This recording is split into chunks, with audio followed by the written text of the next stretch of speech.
WA7YBS. This is the Vintage Military Radio Net, and this is the time that we generally get everybody signed in. Pre-med warm-up.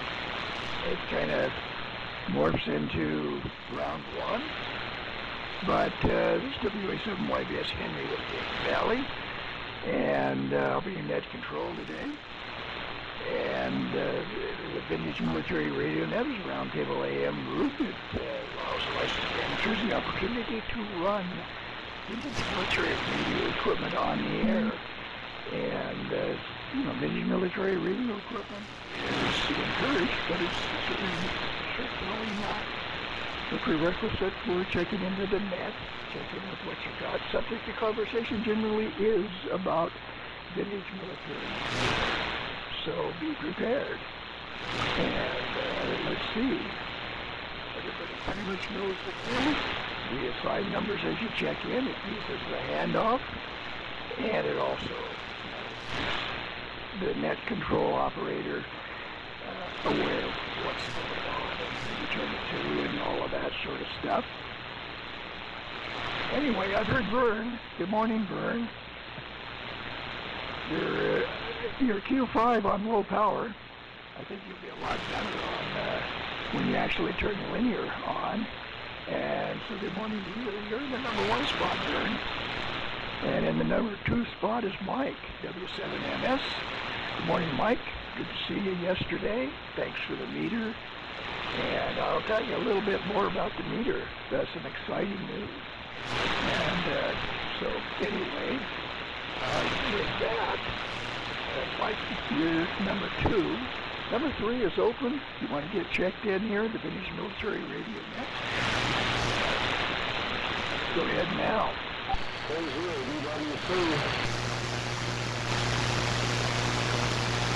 WA6MQI.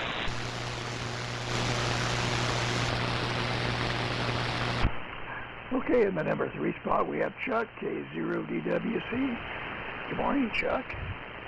Oh, you missed a good one yesterday. That was a good swap meet up there. And so anyway, Mike and I will tell you more about it. And you're in the number three spot. Number four spot is Dave, W6MQI. Good morning to you, Dave. Good to see you in here. See if there's anybody else. Number five is open. If you want to check into the Vintage Military Radio Net, yeah, you can be number five by checking in now.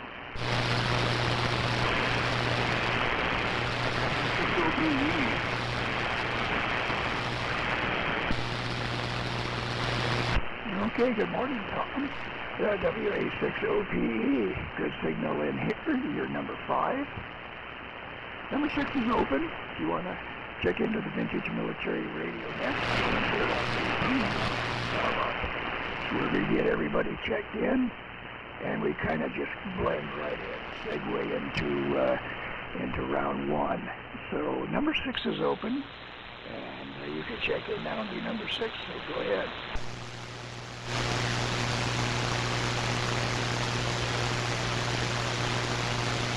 Okay, we'll pick up some more people maybe after a real quick round here.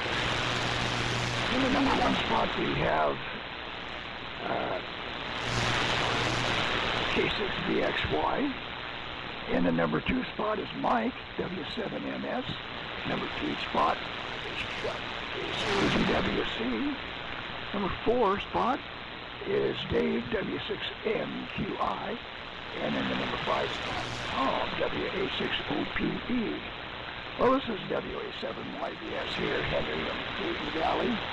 And I'm on the W6MIT homebrew, the big rig, 4-258, modulated by a pair of 572Bs, 300 watts output. And according to the scope, we're fully modulated. And so there we go, the antenna. The small antenna is the full-size 130-foot inverted not on the co-linear array, but I got the power to make up for it. And the microphone is an Electro Voice 664. And The receiver is the Raycal RA6117A, made in Silver Spring, Maryland. So that's the rundown of the station, what's going on. Let me run through the list again. Number 1, K6BXY. Number 2, W7MS. Number 3, K0DWC. Number 4, W6MQI. Number 5, WA6OPE. So Vern, you're number 1 again. And so take it away. Go ahead, Vern, K6BXY. Okay, thank you. Yeah, I was going to tell you to get Mike number 1. I don't know if I was, well, but I'll take one. That's okay. Anyhow, Mike and I were there just a quick rag shoot. I just got on to test it. I did major work. Telling me also I better not go to that swap meet next week because the doctor was right. You have limited income. It may feel good, but if you're on it a lot, and I was up and down that hill, not a big hill, just a little small slope, but I was out there. And I'm better now, but the knee just says, you know, you're using me more than you should. Roger Nancy, the antenna is a newly set up 40 feet plus at the apex. It's probably going to go even higher. I got lucky and got the slingshot over the big tree near us, so that worked out really well. And I'm going to do more. Except right now, it's probably only about 100 degrees spread on that antenna. 180 like a dipole, it's more like 100, but I'm going to fiddle with that and fiddle with the height. It worked out good. I was a little concerned about how would it act, the antenna, if I used a 50 to 70 foot wire to guy it to prevent the squirrels from eating anything. And I placed it 20 feet away from the dipole. And I can make it closer, but I'm not sure if I want to. But if it's getting higher, I could be up 50 feet if I wanted. But I'm not sure how close I can have a long wire like that. It's hidden behind the tree, you know, above and then down below. And then it goes back to rope, you know, when they're through the tree. So it's good. It allowed me to get another section of the antenna, the other side of the dipole higher. What's going on about the antenna here, Fred? I was in Groveland, California, running a ICOM IC7200. We did some work on this to get a better AM signal. And an SB200, about 200 watts carrier. 100 watts carrier. And with the tuner, but the antenna the way I did, and then not being as much of a pure dipole, the natural frequency for this moved from 39. So I'm going to have to figure out what I do on the next section. I got another section I could put up about 65 feet of number 12, you know, flex. What do they call it? Stranded wire. Just sitting in the garage, I can go up that. I'm going for squirrel protection here. And Tom can relate that. He's talked to that about that a bit. To W7MS, Mike, and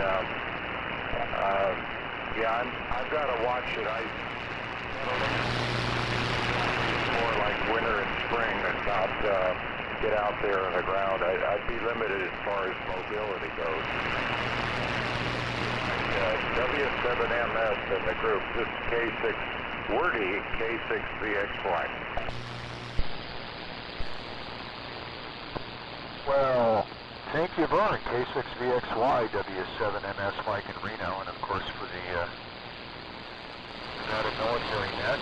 Good morning, Vern. Congratulations on the antenna improvement activity, updates on your knee replacement, and also the squirrel report. That's always appreciated. So good morning, Henry is net control. Hello, Chuck. Good morning to you. We missed you and Carla at the swap meet yesterday. And good morning, Dave. And good morning, Tom. And this morning running the Angry 9, the GRC 9, with the home-built, home-engineered by yours truly, M2A1 ammo can power supply. That's driving my home-engineered, home-built G84B amplifier. 300 watts of carrier this morning, and of course the best part is the T17D carbon microphone, of course. But yeah, swap meet was fun. I think I broke even on expenditures and intake, but of course I couldn't unload the NC300s and the big stuff. So from that perspective, it was disappointing, but not a surprise.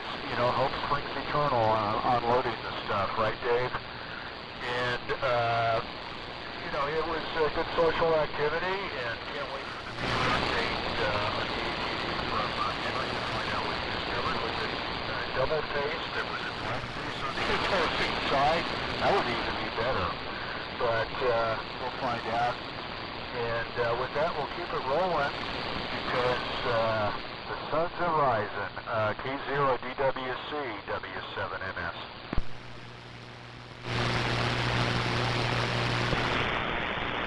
Okay, well, you sound really cool on that GRC now. Look at here on air, especially running the kind of power you're running. And that T17D, to me, anyway, sounds fantastic. Real military, real carbon extent. This morning with that, and you're sounding good, and to say good morning to Henry, and to Vern, and to Dave, and to Tom. And yeah, we missed it yesterday. Kind of had to work. She didn't get home till 5 o'clock yesterday afternoon. And I was in and out all day. I was busy. I was going to make an approach to call Henry in the afternoon, and by the time I got back in the house and was ready to do that, it was kind of late. And I'm like, well, they went to a swap meet, and they're probably going to be tired and probably taking a nap, so I'll just wait till Sunday morning, tomorrow morning or whatever, and have you guys give everybody the spiel. So, but I'm going to definitely give you a buzz to say. Oh, Lord. But, he's got a noticeable difference in his signal, too, with his new antenna set up. And congratulations on that, Vern. And congratulations on the slingshot shot. So anyway, we're on the TCS-14 this morning with the T17 mic with the electric module in it. We're running an SC200, and we're running about 120 watts. So that's all run down here. So with that, I'll send it over to Dave and see what Dave's running this morning. W6MQI in the group, K0 DWC.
Valley yesterday, crap.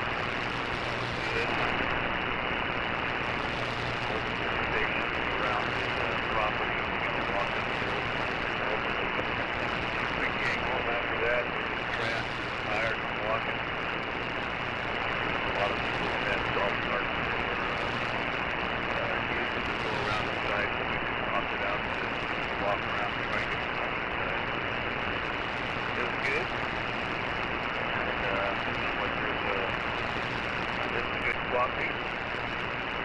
hoping to go to Lincoln this year, but my company has open house the same day and I have to be there. So I was going to try and sell Drake radios, which have been for sale for months now and not one hit. The market has changed. I don't know if it's just because the economy, people are not opening up their wallets like they used to, or people just aren't buying radios anymore. Who knows? Anyway, that's the rundown here. So let's see, up over to probably foggy Richmond, WA7YBS, W6MQI. You got it. W6MQI, WA60VE from cool and gray, high fog, Richmond, beautiful Richmond.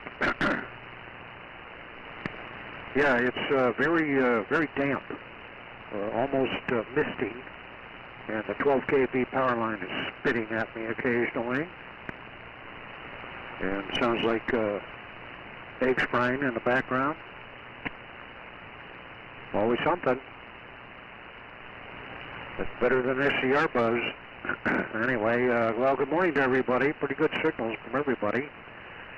We'll go down the list here. Well, everybody's Q5 and then some. Top dog, I don't know. It's kind of a draw this morning. Between Henry and Dave. Mike has a very strong carrier, and as Dave commented, excellent audio from that T17 and GRC9. It's got, the difference is it's got plenty of highs. Doesn't sound muffled, or it doesn't sound like you're in a barrel or something. But sounds very good. Lots of highs, very easy to understand what you're saying. So, and really strong signal also. So, okay, looking forward to a detailed, somewhat detailed report on the swap meet at Cabela's. I thought about it, and then I thought, Lincoln's coming up. I'll keep the powder dry for Lincoln. Still trying to decide what the hell I'm going to take to Lincoln to try to sell. I haven't figured it out yet, but we shall see. And Rick here is the usual, TCM and RBC. Still haven't fixed the RBB. No flat spots. You can't work on anything if you don't have a flat spot to put it.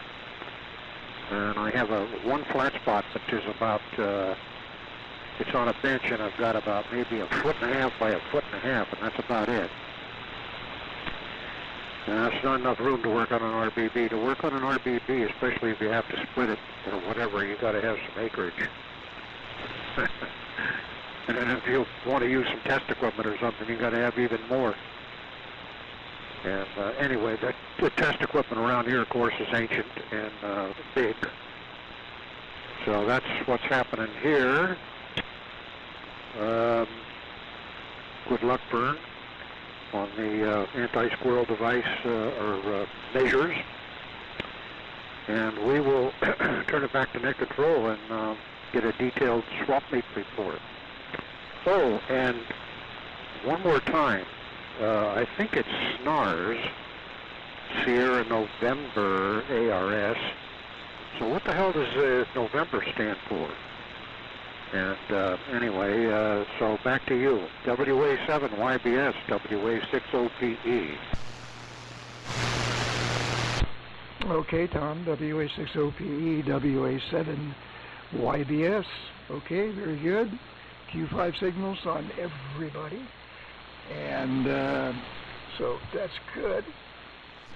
Let's go ahead and see if there's anybody else that wants to get in here and be number 6 in the lineup. So number 6 is open. If you want to check in, get in here on the first round. Go ahead now.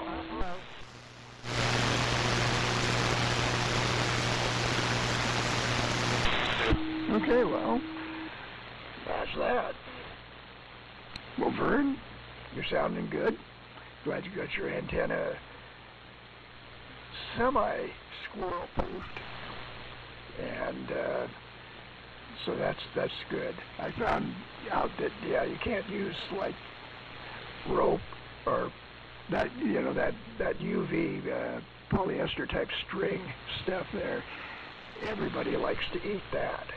So yeah, gotta use wire for your lines there. And yeah, 300 watts on a GRC 9. Yeah, amps help a lot. Yeah, good T17 for Mike. And yeah, the meter on the ATD meter, what happened on that? Well, I had, as a dummy stuck in the transmitter, I had the current meter, the RF current meter, out of an ART13. And of course, that's black-faced 5-amp full-scale RF amps.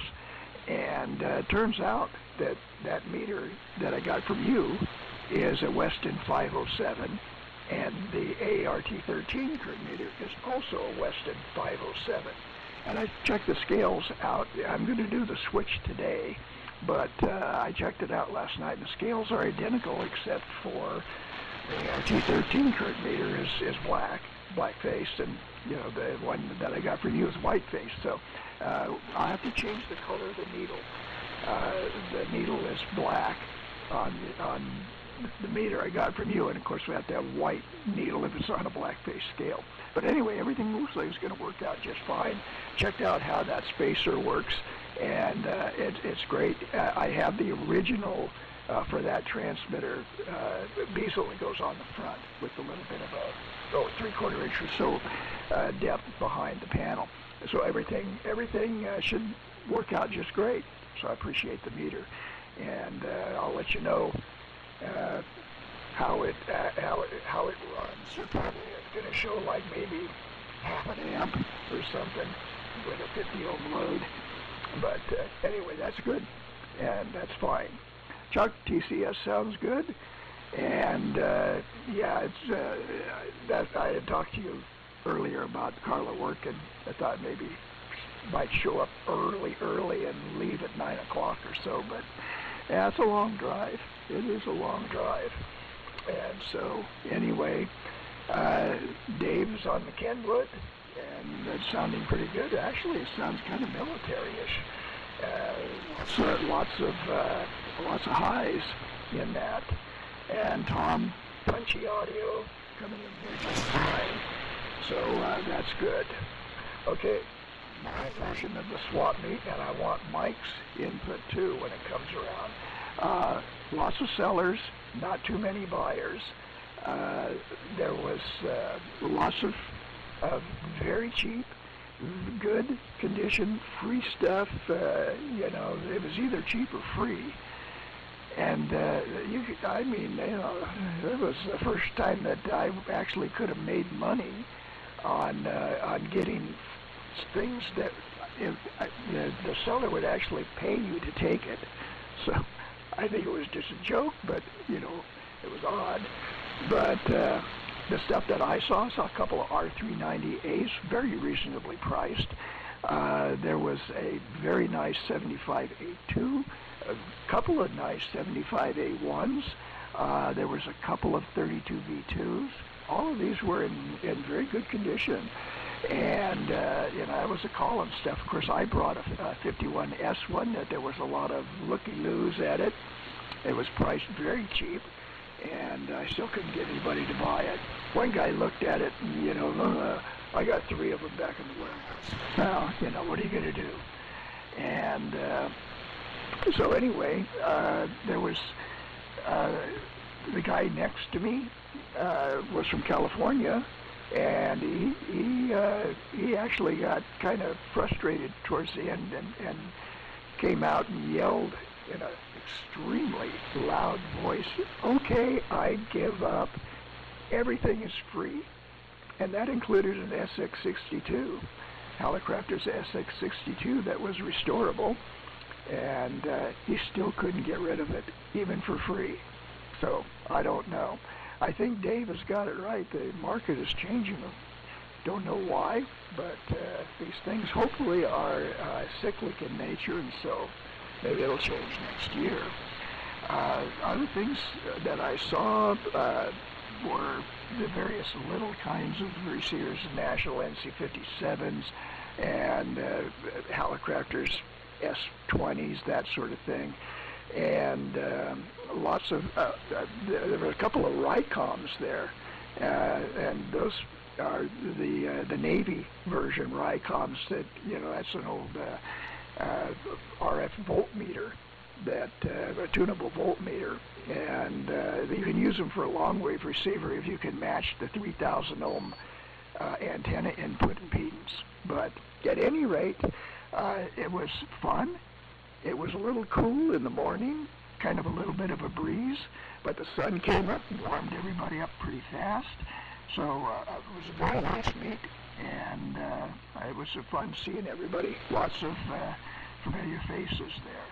So anyway, that's the swap meet report. And so anyway, let's see if there's anybody that wants to check in. Number 6 is open. You can get in on the tail end of round 1 if you check in now. Okay, let's start round 2. Over to Vern, K6VXY. Go ahead.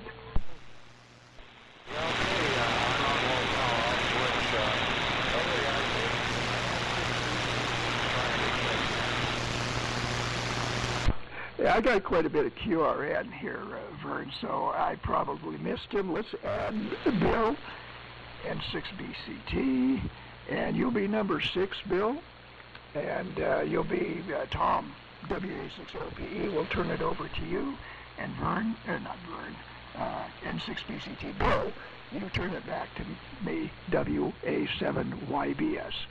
So Vern, take it away. Back to the high power. Yeah, it sounded like it was Bill. I can't be sure, but I think it was. Yeah, I'm hearing Tom, your signal is very strong. 10 over. I don't know if you've ever been that strong. I've got this, I just got, higher is better. I know I'm up near 3,000 feet, but getting this thing up off the ground and out in the open air, I can even see my antenna now from the front yard in the street, and there's quite a slope there, so it has to be up. When it was up 30, you didn't even know there was an antenna in the backyard. Now you can see it. So, but there's a lot more to explore and go a little higher. But I remember from years ago that going up 40 feet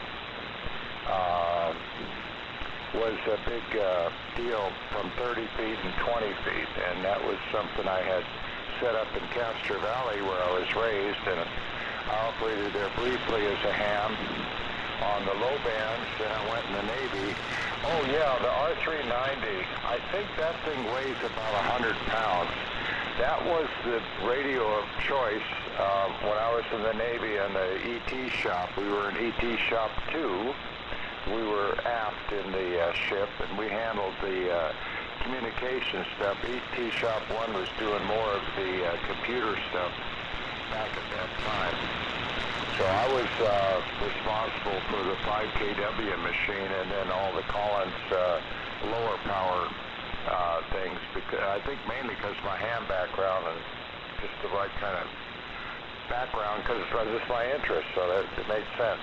I remember Jerry rigging that linear there trying to hook up to, I think it was Wake Island or something, and the coil went quit, so I wound a coil for it. Just did a little choke, that was on the transmitter.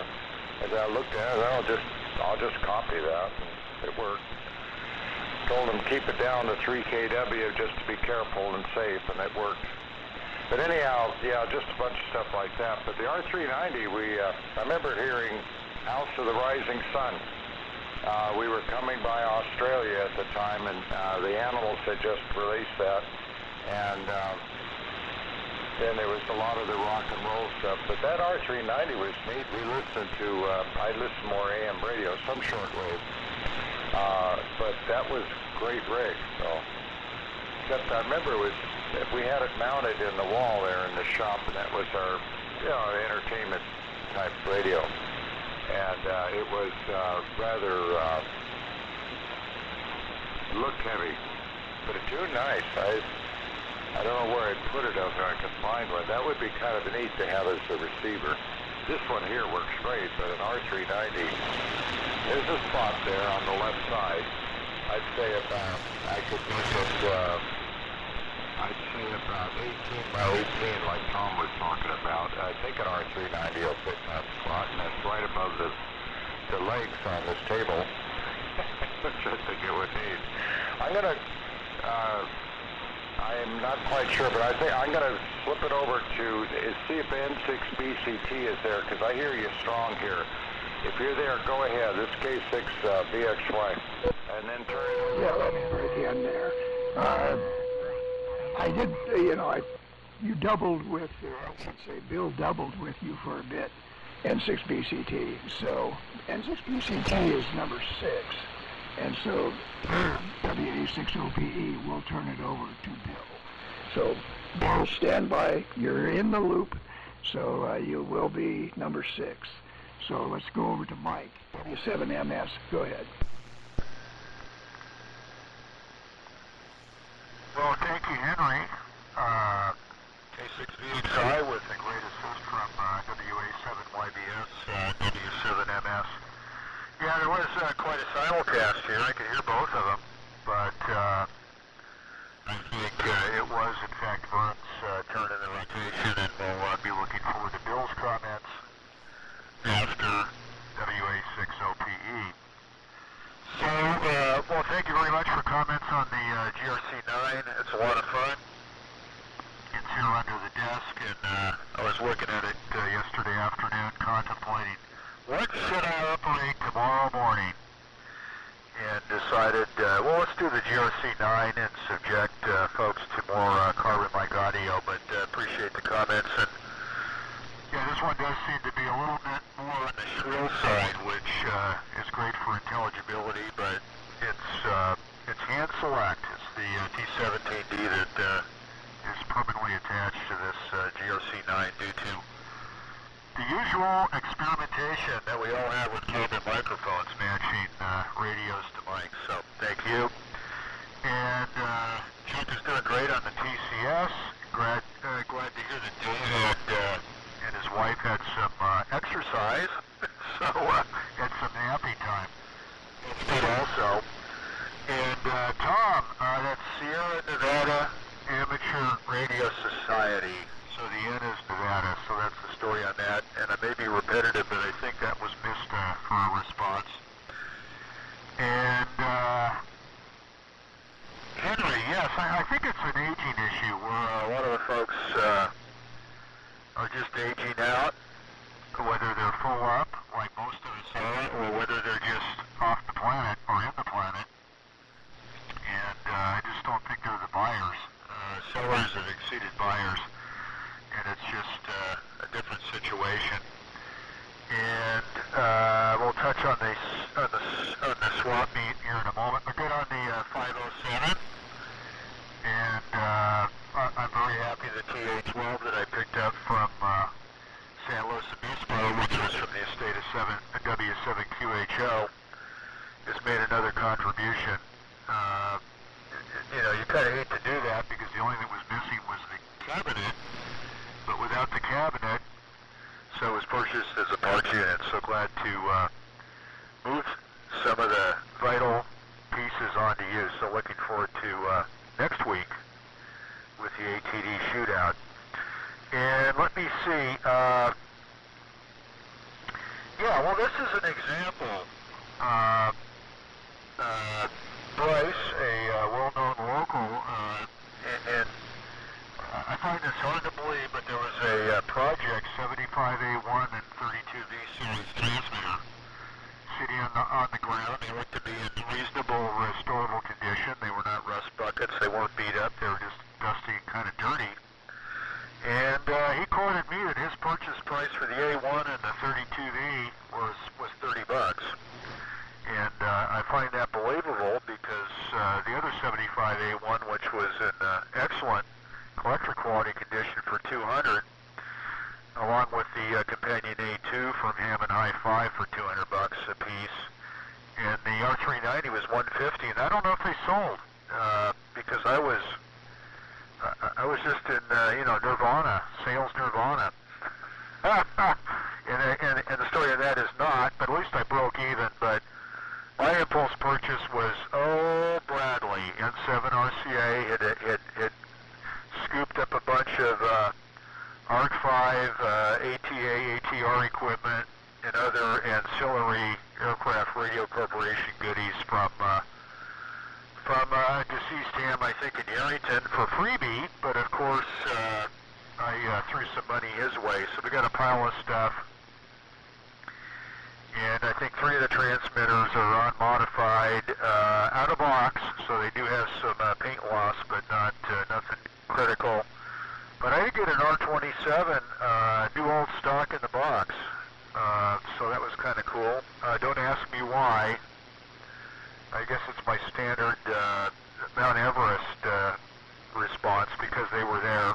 Also got a nice CMI 260-03A Navy explosion proof key from the CMI version in that old pile of stuff. And I think the biggest disappointment on that was when I first saw the pile as it was coming out of the back of the truck. I briefly mistook the ARC-3 dynamotor power supply for the modulator unit, and I was totally excited and totally deflated when I realized, oh no, my God, that's an ARC-3 dynamotor power supply, not the modulator unit. But you never know. And why did I do it? I've been asking myself since yesterday afternoon, but that's life. But that's my story with a full confession. Over to Chuck, K0DWC, W7MS. Okay, Mike. Well, you sound like you had a real good time as well with Henry over there. So, great deal. That's funny. You don't disappoint, that's for sure. I know by seeing you at other swap meets, you come with a lot of stuff, but boy, you leave with a lot of stuff most of the time. I think the last time I saw you bring in was probably a few years ago at Brad's when you bought all that TCS stuff, and I think you had half of it running in a week. Well, that was pretty cool, though. But that's good. I'm glad you got some stuff that you wanted for a good price, and everybody sounds like they had a good time, and I just don't know where you're going to put it, Mike. When I came down there a few years back to pick up a TCS power supply, went into Studio A and B, and man, oh man, unbelievable. You're going to have to build a building out back or something. Put all that cool stuff in. Well, that's good. I'm glad you all had a good time down there. And, Mike, are you, I guess Lincoln is next Saturday, I guess, the 21st. Are you going to be heading out to Lincoln for that swap meet? I've never been to that. Someday I'd like to try to go there once and see, but I don't know. Going into California, it's like Carla says, do you need a passport? Well, I don't know. Uncomfortable feeling over there, for me anyway. But anyway, it's all good, and I will send it over to Dave. Dave, that TS590 sounds really good, and it does sound a little bit military. So, what are you running for a microphone? That is 6MQI, K0DWC.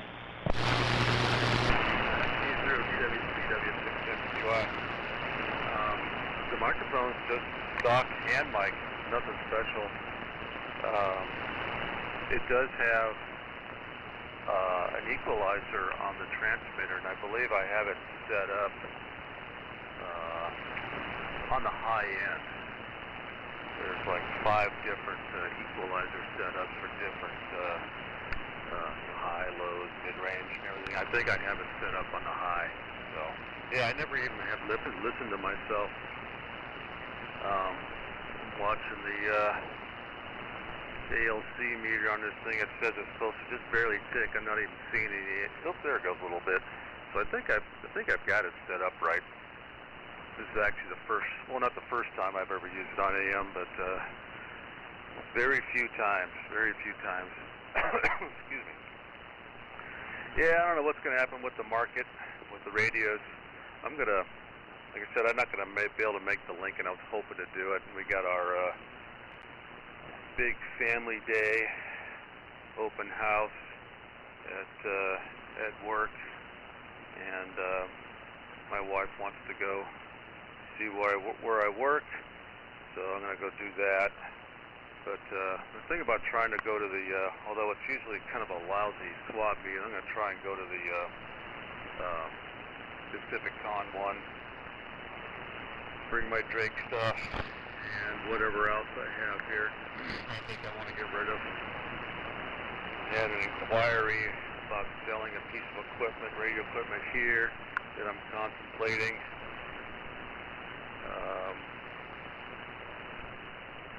I don't know if I want to, when we decide to get out of California, whether or not I want to bring it with me.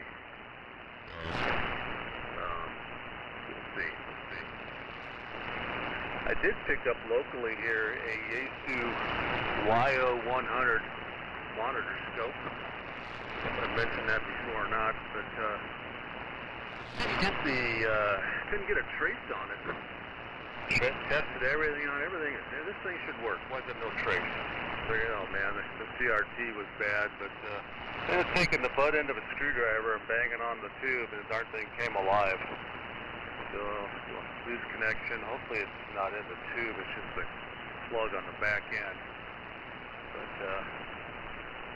one of these days I'll get some capacitors for it and recap it. The RAO5 is dead. It has an oscillation that I haven't been able to isolate yet. I can pull every single tube out of it and it oscillates. Except for the audio amplifier, obviously. But I haven't been able to isolate it, where it's coming from. It's crazy. I've never had a receiver do this before. Usually you can pull a feed out or isolate a stage and a clamp. It doesn't do it. It just oscillates continuously. There's nothing in it. So it's bizarre. Got a lot of interest in it right now. I've got other things going on, but it's sitting on the bench on its side here. Trying to determine what the heck's wrong with it. One of these days. But anyway, that's about all that's going on here. So, guess I'll pass it on to WA6OPE, W6MQI. Okay, W6MQI, WA6OPE. Very good. Thank you, Mike, for the explanation. Once you said it, I kind of slapped my forehead and said, no.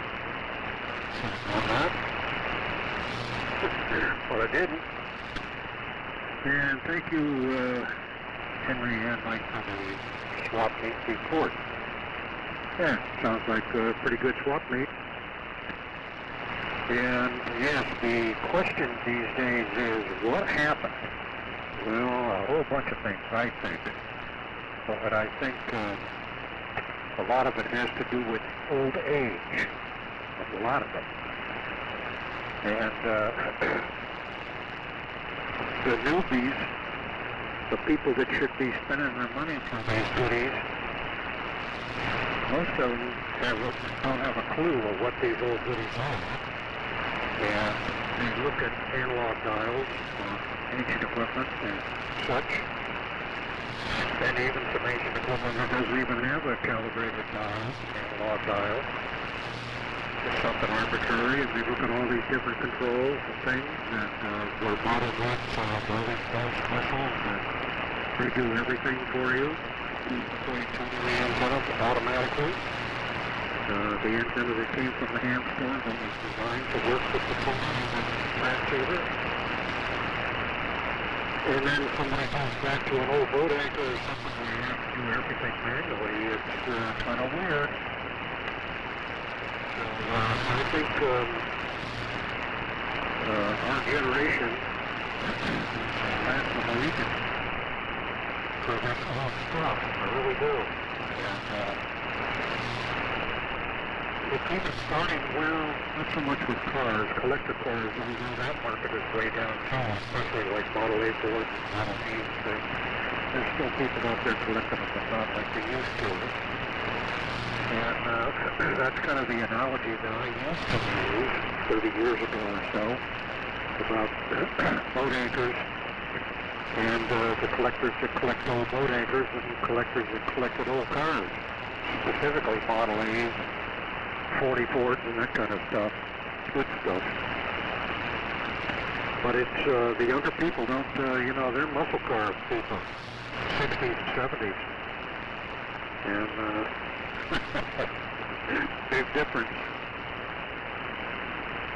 So I don't know, but yeah, I mean, when the guy gives up, throws up his hands and yells out, everything's free, and still couldn't get rid of it, man, oh man. And, I'm just thinking of some people that are no longer with us. A friend of mine, Henry Ekstrom, who was a swap meet guy, really first-class swap meet guy. And he used to go nuts at swap meets for, as he said, to quote, cheap-ass hounds. And that they didn't want to pay any money for anything, whether it was a piece of junk or not. And people would come up to him and ask him, would you give me that free? And on and on. And this is, 25, 30 years ago.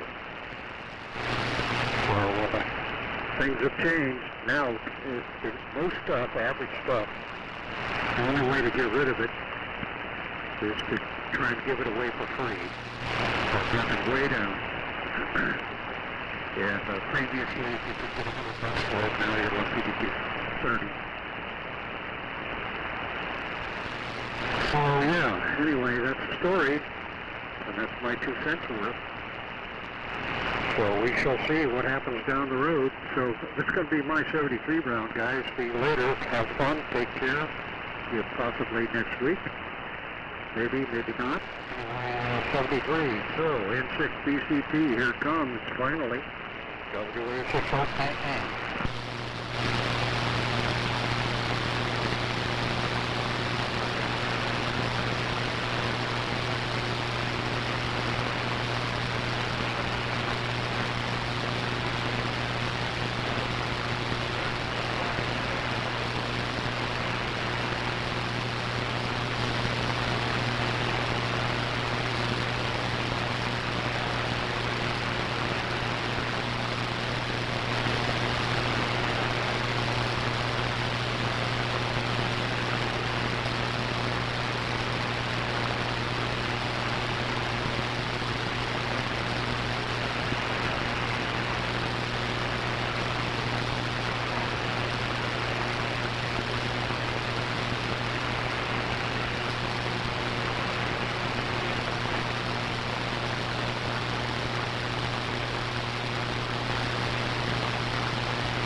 Okay. N6 BCT WA7YBS. Okay, Bill. Yeah, that was Q1 for me. I got some of it, but not too much. And, but hey, sometimes conditions are against you. And I had the noise limiter on, BFO on, everything. But we'll see. Conditions should be getting better. We're getting into fall. Fall's only a week or two away. So we'll see. 73 to Tom, WA6OPE. Yeah, I do agree that a lot of the excuses were lack of room. I heard that a lot. I just don't have any room for that. Oh, okay. But yeah, there was a lot of good stuff there. I'm sure I missed a lot. What I did was I watched John N9AMI's video of it, which is on YouTube, on John's YouTube channel. And so anyway, I saw a lot of stuff in John's video that I didn't do in person. So big help. Also, another kudos to John is the recording that he does of our net. If you haven't checked that out, it's very, very valuable. And it tipped me off on a lot of things, but the most recent, of course, is the ATD and the unsymmetrical modulation that the ATD has. And of course, it's not readily available to you just listening, not really accessible. You can see it on a scope. But the thing that was nice was the pan adapter that's part of John's recording there. It was just very apparent on the pan adapter that, hey, that modulation is not symmetrical. The reason it's not symmetrical is because of the lack of current that I have on the 400 volt supply. I only have 200 milliamps. It needs to be 400. And so every time you talk, you suck that 400 volts down to about 300 volts. And of course the modulation just goes crazy because it runs on 400 volts, pair of 6L6s. And on that ATD problem that I had there that caused me to sort of QRT quickly last week, the bypass capacitor on the master oscillator coil shorted. And of course it took the low voltage and made it go crazy. And it also decided to get a couple of resistors pretty hot. They got hot enough that they cracked. They didn't burn out, but they cracked. It let out a little curl of smoke and stuff. So it was all very exciting, and it was not particularly difficult to repair. But access into certain parts of the ATD are difficult. They did Bendix, that is, did not mind putting screws and nuts and then covering them up with components. It's like, wasn't the thing ever going to be taken apart? Well, the answer probably was no. It was going to be shot down and go into the Pacific somewhere, and so who cared? But at any rate, the difficulty of accessing some of the nuts and screws does make taking apart the units a little difficult. But anyway, it's all fixed. It's all better. It's working fine now, and we'll be on it next week. So let's do the 73 round. And WA7YBS is signed. So Dave, and the RAO problem there. Incidentally, I didn't get a chance to tell you that the manual doesn't have a resistance chart. It just has voltages, but no resistance. And that lack of information is very common with National. I don't know what their problem was, but a lot of times they just did not supply information. And I think the only reason that there's a voltage chart in there is probably the Navy made them put it in the manual. At any rate, there's no resistance chart in there. So anyway, let's do the 73 round. And Dave, you turn it over to Bill, and we'll hope. So Vern, K6VXY, 73 round. Go ahead.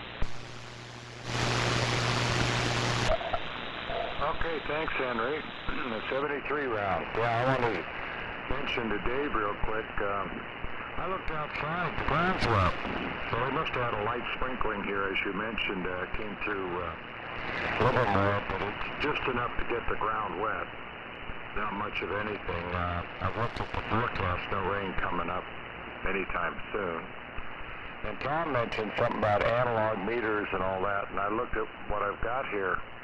There's 4 analog meters that the needle's pointing. What is the power supply is showing? I'm kicking. I'm not using a lot of power on the driver, so it's running around 5 or 6 amps.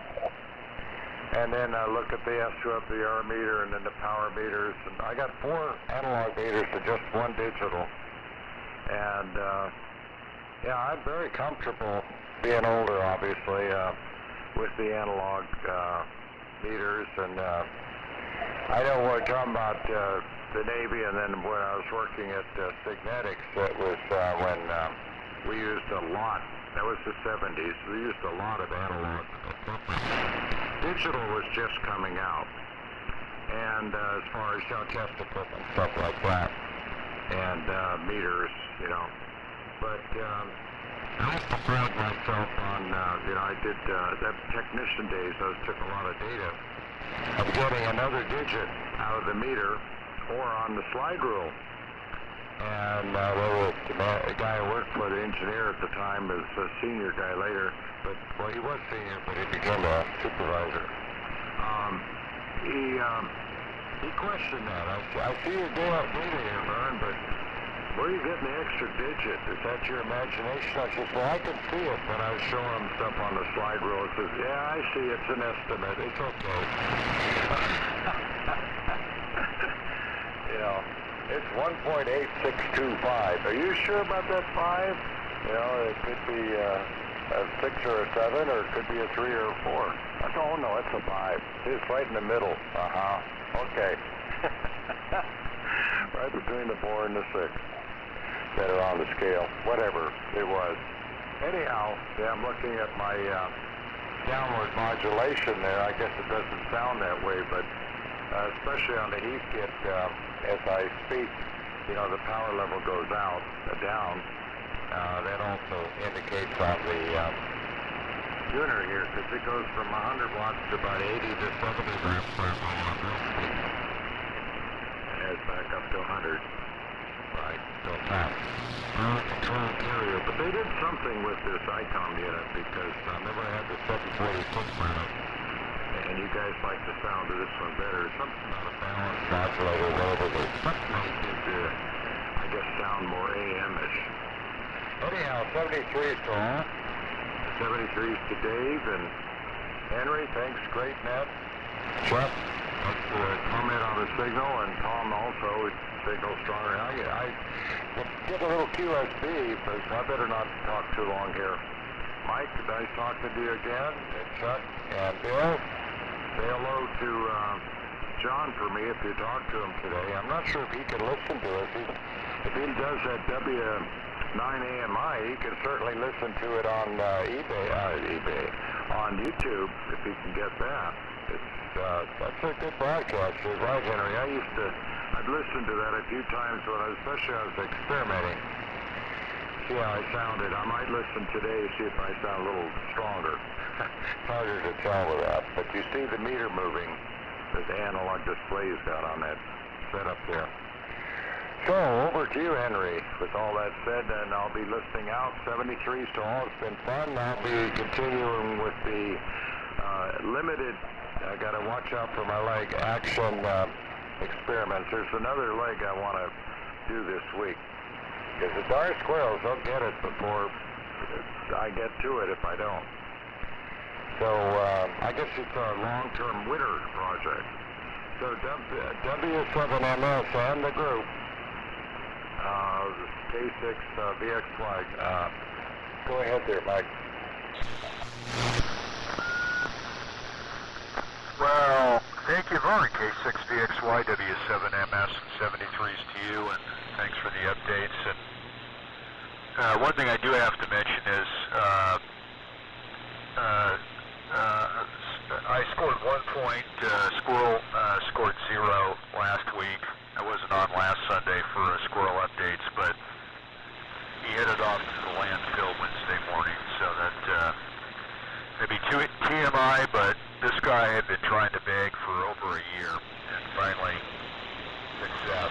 I did a little victory dance. It may sound sick, but it was for me. It was a victory dance. But great on all. Great on the swap meet critiques. N9AMI is a very useful tool. Or if you just like to listen to yourself and say, oh, I joke with John that, oh, I listen to myself. I sound so smart on the air.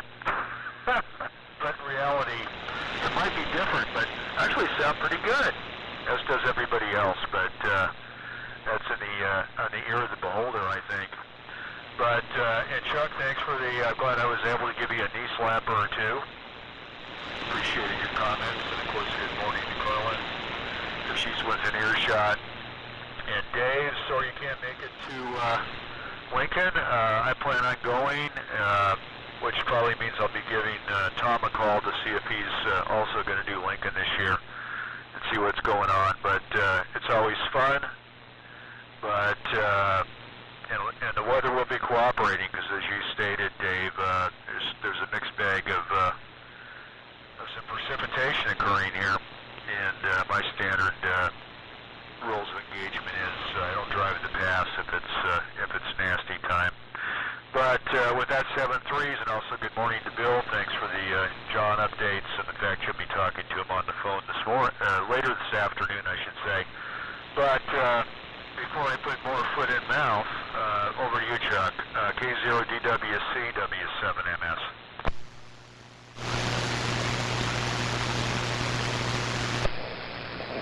Okay, Mike. Okay, there we go. Oh, Mike, good deal. Well, glad you had a lot of fun there yesterday with Henry, and life is good, like you say. And thanks for putting on a WA7YBS this morning with that really, really kind of 217V microphone. That was a treat to hear that. So, 300 watts on WA7YBS. Wow. You and Henry running power today. All right. Well, 7-3s to you, Mike, and to Vern, and 7-3s to Bill. And good morning to Bill too. I said 7-3s to Bill. I didn't mean that. I meant to say good morning to Bill. So, Bill, I did hear you on your last transmission. That was really funny because I've got the R388 hooked to the loop, and I've got the TCS here, and I couldn't really hear him on the R388 with the loop, but he was coming in fine on the TCS receiver. So, good figure, but no matter. I did get to hear him, but good deal all the way around. And really, I'll definitely give you a call later this afternoon. Stuff I got to do this morning and into early afternoon, but I'll be giving you a buzz for sure later today. Anyways, I'll say my 7-3s, and we'll talk to you guys next week. So, with that, I'll send it over to Dave, W6MQI, in the group, K0DWC. 7-3. All right, K0DWC, W6MQI. All right. Well, I got to say, this has probably been one of the better weekends for propagation in a long time. The band held out. Everybody, signals have been hanging in there. Chuck, you've been louder than you usually are. Sounding good. So, it's kind of nice not to have to strain the ears. And Vern, yeah, no rain here yet. I don't know how much we're going to get. They keep talking about it, but we'll see. It's supposed to warm again, I guess, towards the end of the week. But I think our warm days are numbered. Maybe a few more weeks of it, and then that'll be the end. We're in the fall. And Mike, fine business on your dispatching your little menace there. Yep, sometimes it can be tough to get rid of. It's pretty much taking care of all the squirrels around here, and I noticed the other day a couple are starting to pass through the area. So about this time of year, they seem to go into the lawn and start digging the lawn up and burying the acorns. But so far, not too bad. Yeah, N9AMI recordings. I've listened to myself a couple times, but I really don't like listening to myself. I don't like the sound of my voice. It sounds different in my head, but when I hear it on recording, it's like, okay. But I don't listen to myself. But anyway, send me 3 guys, and yeah, I'll be around next week. This thing, I wasn't going to be here, but I'll be here next week. Oh, and Henry, yeah, the lack of information. You notice there's a lot of wiring changes in the radio itself compared to what the schematic has. I mean, it's the same configuration, but it might be two resistors in series on the schematic, but the radio only has one. So, yeah, I don't know what the cause of this was. Like I said, I've never experienced something like this before. But anyway, someday I'll figure it out. All right, guys, yes, 73. And over to Bill, it's 6 BCT, W6NCR.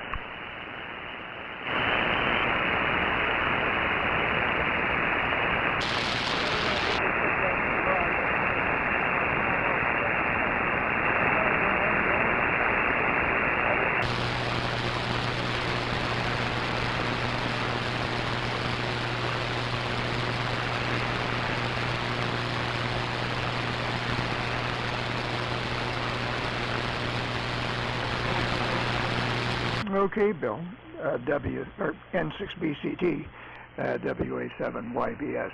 Yeah, pretty good that time. That was like Q4.5. I got most of it, so pretty good, Bill. So 73 to everybody. And, yeah, you know, one thing, Dave, on that recapping of the RAO, one thing that can happen is if you don't adhere to the, you know, how the capacitor was placed in there physically. Sometimes you can get coupling around and cause oscillation. Another thing, and I don't think that's, I think you have a you know, a straight RC coupling for the audio. One time I had an old receiver that had an interstage transformer coupling between the first audio and the audio output. And one of the windings was reversed, how it was wired. Oh man, that thing wouldn't quit oscillating. So once I discovered that and then put it back so that it was in phase, the oscillations went away. But I don't think that that is the case on the RAO. I think that's just a straight old RC coupling. But anyway, I did have another case of capacitive coupling where a capacitor was placed over a tube socket and it oscillated at a very, very high pitch. It's probably like about 3,000 or 4,000, well, maybe not that high, maybe 2,500 hertz or so. Very irritating to listen to, but soon discovered. Anyway, lots of weird things can go on. So, just some of the things I've seen. Anyway, thanks everybody for participating in the Vintage Military Radio Net. Carla, W4DVQ will be net control next week, so be sure to check in. Give Carla your support. With that, we'll say 73. Thanks everybody for your participation, and this is WA7YBS, and I'll be closing the Vintage Military Radio Net and signing off. 73.